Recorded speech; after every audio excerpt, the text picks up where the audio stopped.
नमस्कार बच्चों।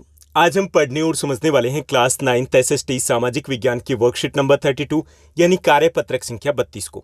यह हमारी 23 सितंबर 2021 की वर्कशीट रहेगी और आज की इस वर्कशीट में हम ज्योग्राफी भूगोल के पहले चैप्टर भारत आकार तथा स्थिति को पढ़ना और समझना जारी रखेंगे। आज की इस वर्कशीट में हम बात करेंगे भारत के आकार की, बात करेंगे भारत की स्थिति की। ये आपकी क्लास 9th सोशल साइंस की सबसे इंपॉर्टेंट वर्कशीट रहने वाली है, क्योंकि इसमें हम कुछ सबसे इंपॉर्टेंट कंसेप्ट डिस्कस करने वाले हैं। सबसे पहले हम बात करेंगे भारत के आकार की, कि भारत का आकार, सबसे पहले भारत के आकार की बजाय स्थिति की बात करेंगे कि भारत की ज्योग्राफिकल लोकेशन क्या है, यानी कि भारत कहाँ पर स्थित है। तो हमारे देश भारत की बात करें तो भारत पृथ्वी के उत्तरी गोलार्ध में एशिया महाद्वीप में आ जाता है। तो दो चीज़ें हमें समझनी है। काफ़ी सारे बच्चों को समझ में नहीं आया होगा कि उत्तरी गोलार्ध क्या है, बहुत सारे बच्चों को ये समझ में नहीं आएगा कि एशिया महाद्वीप कहाँ पर है। ओके, तो ये चीज़ हम समझने के लिए क्या करेंगे, यहाँ पर हमें एक मानचित्र दिया गया, एक पिक्चर दी गई, इसको हम देखते हैं। तो ये पिक्चर है, यहाँ पर ये पूरी पृथ्वी दी गई। ठीक, इस पृथ्वी के बीच में से एक भूमध्य रेखा निकलती है, काल्पनिक रेखा गुजरती है, भूमध्य रेखा, यानी कि पृथ्वी के बिल्कुल मध्य में से गुजरती है। ये पूरी पृथ्वी को दो बराबर भागों में बांटती है। ऊपर वाला भाग उत्तरी गोलार्ध कहलाता है और नीचे वाला भाग दक्षिणी गोलार्ध कहलाता है। ठीक, अब इंडिया कहाँ पर है? उत्तरी गोलार्ध में। तो पहली चीज आपको समझ में आ गई कि ये उत्तरी गोलार्ध क्या है, यानी गोलार्ध मतलब गोले का आधा हिस्सा। पूरी पृथ्वी क्या है? गोला है, उसका उत्तर वाला गोले का आधा हिस्सा उत्तरी गोलार्ध हो गया, नीचे वाला दक्षिणी गोलार्ध हो गया।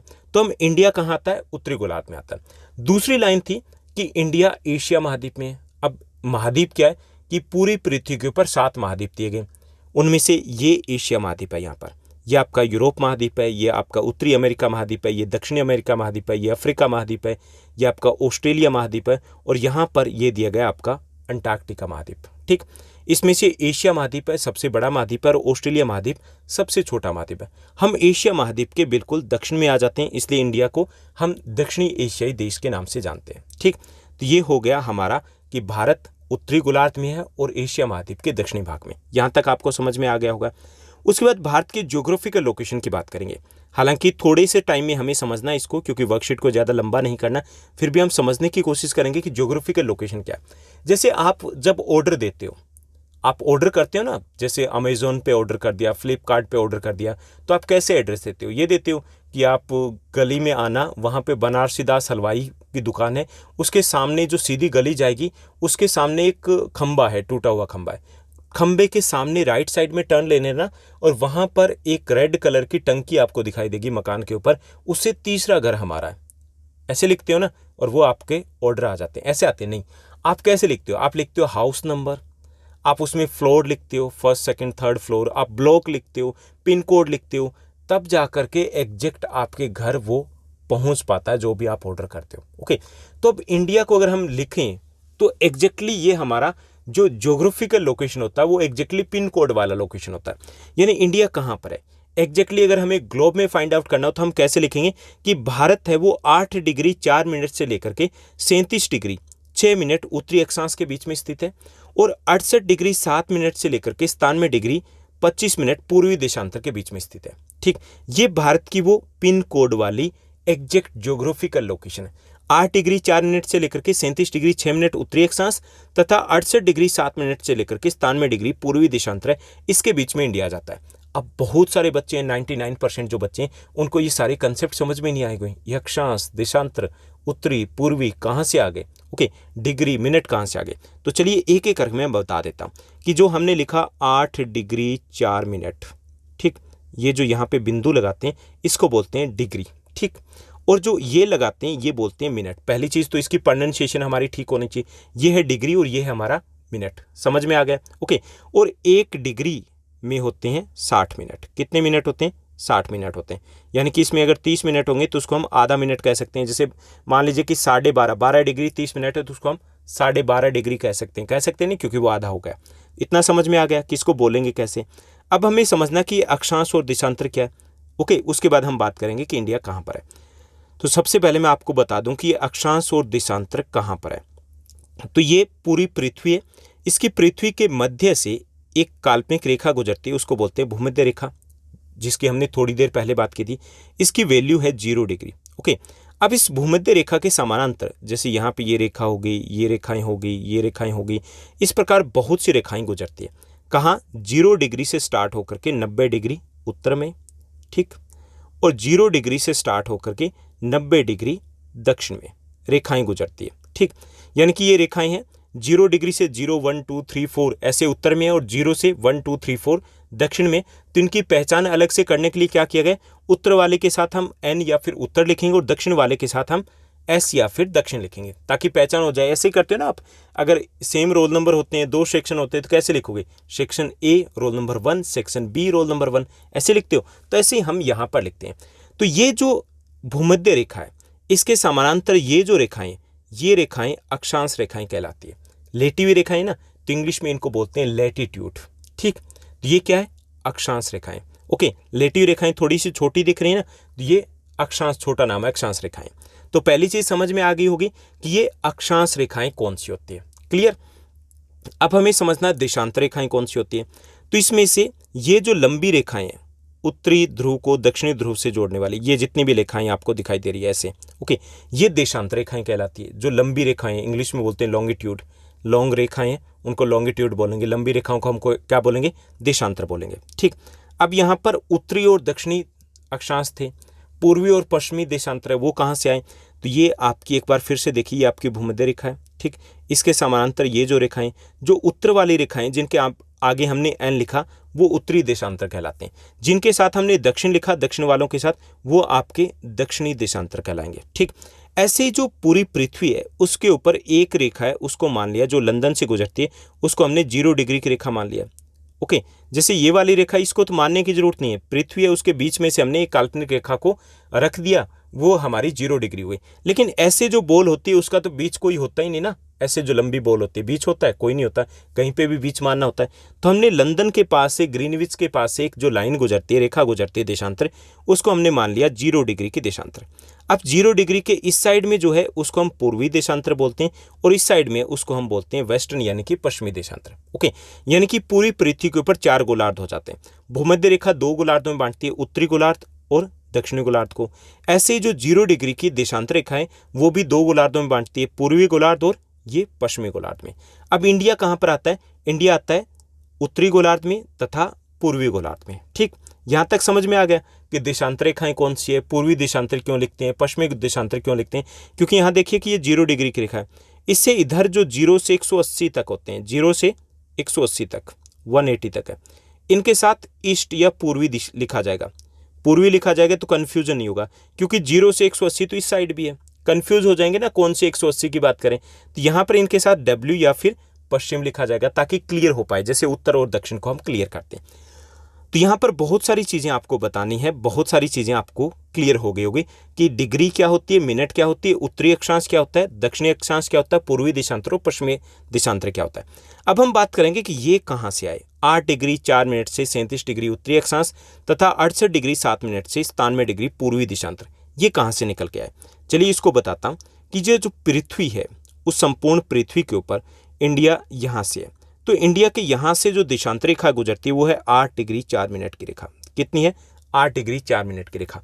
और यहाँ से ये जो रेखा गुजरती है 37 डिग्री 6 मिनट की रेखा। यानी भारत है वो 8 डिग्री 4 मिनट उत्तरी अक्षांश के बीच में स्थित है, ये अक्षांश रेखा है ना, तो उत्तरी अक्षांश के बीच में स्थित है, तथा 68 डिग्री की रेखा यहाँ से गुजरी है। 68 डिग्री 7 मिनट से लेकर के 97 डिग्री 2-5 मिनट पूर्वी देशांतर के, ये देशांतर रेखाएं कौन से, पूर्वी वाली, तो पूर्वी देशांतर के बीच में स्थित है। तो यहाँ से हमने लिया कि 8 डिग्री 4 मिनट से 37 डिग्री 6 मिनट तथा 68 डिग्री 7 मिनट से लेकर के 97 डिग्री 25 मिनट है, इसके बीच में हमारा भारत स्थित है। तो यहाँ से हमने ये लिया है, ये भारत की ज्योग्राफिकल लोकेशन। समझ में आ गया होगा, क्लियर। ये होगी हमारी ज्योग्राफिकल लोकेशन। तो एक बार फिर से देखिए कि हमारा देश भारत है वो पृथ्वी के उत्तरी गोलार्ध में तथा एशिया महाद्वीप में स्थित है। भौगोलिक अवस्थिति की बात करें तो भारत 8 डिग्री 4 मिनट से 37 डिग्री 6 मिनट उत्तरी अक्षांश तथा 68 डिग्री 7 मिनट से 97 डिग्री 2-5 मिनट पूर्वी देशांतर है, उनके बीच में स्थित है। कर्क रेखा है जिसकी मान वैल्यू है 23 डिग्री 30 मिनट, ये देश को लगभग 2 बराबर भागों में बांटती है। यहाँ पर देखिए कर्क रेखा को दिखाया गया, ये जो कर्क रेखा है ये लगभग भारत के बीच में से गुजरती है। ये कर्क रेखा, ये भारत को कितने बराबर भागों में बांटती है, लगभग 2 बराबर भागों में बांटती है। ये भारत के 8 राज्यों से होकर के गुजरती है। कितने राज्यों से, 8 राज्यों से होकर के गुजरती है। इनको याद करने का एक सिंपल सा तरीका है, मित्र पर गमछा झाड़, मित्र पर गमछा झाड़, ठीक, गमछा झाड़, ये हो गया मित्र पर गमछा झाड़। अब वो 8 राज्य, मी से मिजोरम, त्रय से त्रिपुरा, पै से पश्चिम बंगाल, रै से राजस्थान, गै से गुजरात, मैं से मध्य प्रदेश, छः से छत्तीसगढ़ और झार से झारखंड। हो गए ना 8 राज्य। तो इन 8 राज्यों से होकर के हमारी ये कर्क रेखा गुजरती है और ये हमारे देश को लगभग 2 बराबर भागों में बांटती है। ठीक, अगर हम बात करें भारत के मुख्य भूभाग की, तो मुख्य भूभाग के दक्षिण में, दक्षिण पूर्व में बंगाल की खाड़ी में अंडमान निकोबार द्वीप समूह है, जबकि दक्षिणी पश्चिम में अरब सागर में लक्षद्वीप समूह भी आ जाते हैं। चलिए एक बार इनको भी देख लेते हैं कि भारत की मुख्य भूभाग के अलावा 2 द्वीप समूह भी हमारे देश का हिस्सा है। बंगाल की खाड़ी में हो गया हमारा अंडमान निकोबार द्वीप समूह और अरब सागर में हो गया हमारा लक्षद्वीप समूह, ये भी हमारे देश का ही हिस्सा है। तो ये होगी हमारी ज्योग्राफिकल भौगोलिक अवस्थिति कि इंडिया कहाँ पर स्थित है। ठीक, अब हम बात करेंगे भारत के आकार की। भारत के अगर आकार की बात करें तो भारत का कुल क्षेत्रफल है वो 32.8 लाख वर्ग किलोमीटर। कितना है? 32.8 लाख वर्ग किलोमीटर। इसको आप ऐसे भी लिख सकते हो 32,87,263 वर्ग किलोमीटर, एग्जैक्ट अगर पूरा लिखना चाहो तो। और आपको सिंपल तरीके से लिख सकते हो कि भारत का कुल क्षेत्रफल 32.8 लाख वर्ग किलोमीटर है। ये विश्व के कुल क्षेत्रफल का 2.4% है। और क्षेत्रफल की दृष्टि से बात करें तो भारत विश्व का 7वां सबसे बड़ा देश है। ओके, 7वां सबसे बड़ा देश है, यानी कि 6 देश भारत से बड़े हैं। कौन कौन से? सबसे पहले आ जाता है रशिया, ये भारत से लगभग 5.5 गुना बड़ा है। उसके बाद आपका आ जाता है कनाडा, लगभग 3 गुना बड़ा है। उसके बाद आपका यूएसए आ जाता है, यूएसए भी भारत से 3 गुना बड़ा है। उसके बाद चाइना आता है, ये भी भारत से 3 गुना बड़ा है। उसके बाद आपका ब्राज़ील आ जाता है, ये भी भारत से 3 गुना बड़ा है। उसके बाद ऑस्ट्रेलिया आ जाता है, ये भारत से 2.5 गुना बड़ा है। हो गए ना, 3 + 3 6 देश हो गए। ये 6 देश भारत से बड़े हैं। उसके बाद 7वें नंबर पे क्षेत्रफल के आधार पे आ जाता है हमारा देश भारत। तो विश्व का सबसे बड़ा देश कौन सा है? रूस है, जो भारत से 5.5 गुना बड़ा है। यहाँ पर दिया भी गया रूस, कनाडा, यूएसए, चीन, ब्राज़ील, ऑस्ट्रेलिया, ये वो 6 देश है जो भारत से क्षेत्रफल में बड़े हैं। भारत की अगर कुल सीमा रेखा की बात करें तो स्थलीय सीमा रेखा 15,200 किलोमीटर लंबी है। ओके, यहाँ पर देखिए, ये जो भारत की स्थलीय सीमा यहाँ से शुरू होकर के, यहाँ से शुरू होती है, यहाँ से, और यहाँ से शुरू होने के बाद घूमते हुए यहाँ से पहुँच के यहाँ तक आ जाती है। ये जो स्थलीय सीमा है ये हमारी 15,200 किलोमीटर लंबी है। और जलीय सीमा की बात करें यहाँ से लेकर के यहाँ तक, ओके, और द्वीप समूह की सीमा इनको शामिल कर लें तो ये हमारी हो जाती है 7,516.6 किलोमीटर। यानी कि जलीय सीमा कितनी लंबी है? 7,516.6 किलोमीटर, जबकि हमारी स्थलीय सीमा है वो लगभग 15,200 किलोमीटर लंबी है। समझ में आ गया? ओके, अब अगर बात करें हम टाइम जोन की तो गुजरात से अरुणाचल प्रदेश के बीच में स्थानीय समय में लगभग 2 घंटे का अंतर है। कितना अंतर है? 2 घंटे का अंतर है, क्योंकि देशांतरीय जो अंतर है वो लगभग 30 डिग्री का हो जाता है और 1 डिग्री को सूर्य पार करने में 4 मिनट लगता है। देशांतरीय अंतर देखिए 68 डिग्री 7 मिनट से लेकर के 97 डिग्री 25 मिनट। ठीक, इतना अंतर है। सॉरी, यहाँ मैप में देखिए, मैप में यहाँ से जाती है 68 डिग्री की रेखा, यहाँ से जा रही है 97 डिग्री 25 मिनट की रेखा। कितना हो गया? सॉरी, लगभग 30 डिग्री का अंतर हो जाता है। और सूर्य 1 डिग्री को पार करने में लगभग 4 मिनट लेता है। तो कुल कितने मिनट हो गए 30 डिग्री को पार करने में? लगभग 30 गुना में 4 सॉरी, कितने हो गए? लगभग 120 मिनट। ठीक, कितने मिनट लगेंगे? लगभग 120 मिनट लग जाएंगे। तो इस तरीके से हम कैलकुलेट कर सकते हैं कि अरुणाचल प्रदेश और गुजरात में सूर्योदय में लगभग 120 मिनट का अंतर आता है। थोड़ा सा एक बार पानी ले लूँ मैं। ओके, स्टार्ट करते हैं। तो यहाँ पर एक बार फिर से समझिए, ये कंसेप्ट आपको शायद समझ में नहीं आएगा कि भारत की जो 68 डिग्री की रेखा, देशांतरी रेखा, वो यहाँ से गुजरती है और जो 97 डिग्री की रेखा वो यहाँ से गुजरती है। ठीक, अब लगभग 30 डिग्री का अंतर हो गया ना। अब सूर्य वो 1 डिग्री को पार करने में 4 मिनट लगाता है। ठीक, यहाँ पे सूर्य निकला और यहाँ तक पहुँचने में उसे लग जाएंगे 30 डिग्री है, तो 30 गुना में 4 को कीजिए गुना, मल्टीप्लाई करेंगे, कितना हो गया? 120 मिनट। तो 120 मिनट का समय निकल यहाँ पे लग जाता है। यानी कि सूर्य यहाँ पर निकलेगा, अगर वो 5 बजे निकला तो यहाँ पर वो 7 बजे निकलेगा। 2 घंटे का अंतर पैदा हो जाता है।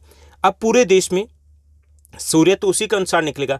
अब हमने क्या किया कि पूरे देश में एक जैसा समय हो, कोई कंफ्यूजन क्रिएट ना हो, इसलिए हमने जो भारत के बीच में से 68 डिग्री, जो 82 डिग्री 30 मिनट की रेखा है, भारत के बीच में से गुजरती है 82 डिग्री 30 मिनट की रेखा, इसको हमने अपनी प्रधान मध्यांतर रेखा है या प्रधान यामोत्तर रेखा है वो घोषित कर दिया, यानी कि ये हमारी इंडियन स्टैंडर्ड मेरिडियन है, ISM हमने डिक्लेयर कर दिया। ऐसा क्यों किया? ताकि पूरे देश में समय एक जैसा रहे, क्योंकि वास्तव में समय एक जैसा नहीं है, क्योंकि सूर्य यहाँ 2 घंटे पहले निकल रहा है, यहाँ पे 2 घंटे बाद में निकल रहा है, तो 2 घंटे का अंतर पैदा हो गया। अब एक तरीका तो ये था कि यहाँ पे समय अलग कर दें, यहाँ पे समय अलग कर दें, यहाँ पे समय अलग कर दें, तो इससे कन्फ्यूजन पैदा हो जाता है।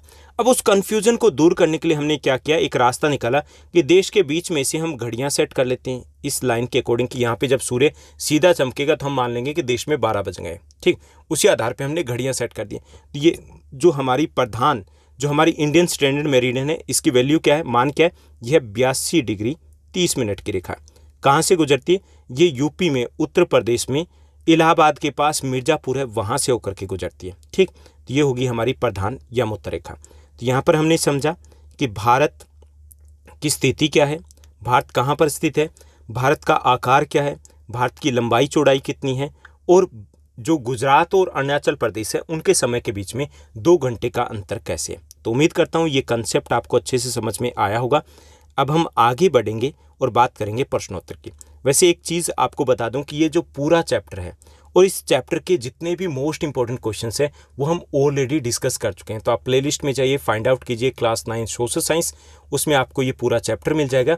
और class 9 social science most important questions की सीरीज में आपको सभी चैप्टर के मोस्ट इंपॉर्टेंट 1 मार्क्स, 3 मार्क्स और 5 मार्क्स के क्वेश्चन भी मिल जाएंगे। यहाँ पे पहला जो हमारा प्रश्न दिया गया, पहला प्रश्न है, अरब सागर में भारत का कौन सा द्वीप स्थित है, ये हमें बताना है। तो इसका सही उत्तर रहेगा कि लक्षद्वीप है वो अरब सागर में स्थित है। अरब सागर में लक्षद्वीप ही स्थित है ना। ओके, उसके बाद दूसरा जो हमारा प्रश्न रहेगा, दूसरा हमें प्रश्न दिया गया कि कौन सा अक्षांश है भारत को लगभग 2 बराबर भागों में विभाजित करता है। तो कर्क रेखा है जो जिसका मान है 23 डिग्री 30 मिनट, ये देश को लगभग 2 बराबर भागों में विभाजित करती है। ठीक, उसके बाद हमारा तीसरा प्रश्न रहेगा, तीसरे प्रश्न को देखते हैं कि भारत की मुख्य भूमि का अक्षांशीय और देशांतरीय विस्तार हमें बताना है। तो भारत की मुख्य भूमि 8 डिग्री 4 मिनट से लेकर के 37 डिग्री 6 मिनट उत्तरी अक्षांश तथा 68 डिग्री 7 मिनट से लेकर के 97 डिग्री 25 मिनट पूर्वी देशांतर के बीच में स्थित है। तो ये हो गया हमारा अक्षांशीय और देशांतरीय विस्तार। उसके बाद नेक्स्ट जो हमारा क्वेश्चन दिया गया, नेक्स्ट हमारा क्वेश्चन है, चौथा प्रश्न दिया गया, यदि दिल्ली लगभग 77 डिग्री 30 मिनट पूर्वी देशांतर पर स्थित है, ठीक, लगभग यहाँ पर स्थित है, तो इसके स्थानीय और मानक समय, जो देश का मानक समय, इसमें कितना अंतर होगा ये हमें बताना है। ठीक, तो सूर्य है वो 1 डिग्री को पार करने में समय कितना लेता है, वो समय लेता है लगभग 4 मिनट का। ठीक, तो अब इंडियन स्टैंडर्ड मेरिडियन कितनी है, 82 डिग्री 30 मिनट, तो इसको हम 82.5 लिख सकते हैं, इसको 4 से गुना करेंगे तो ये हो गया 330 मिनट, यानी कि हम जो ग्रीनविच मीन टाइम है, GMT है, उससे 5.5 घंटे आगे हैं। ठीक, ऐसे आप किसी भी देश के समय को निकाल सकते हो।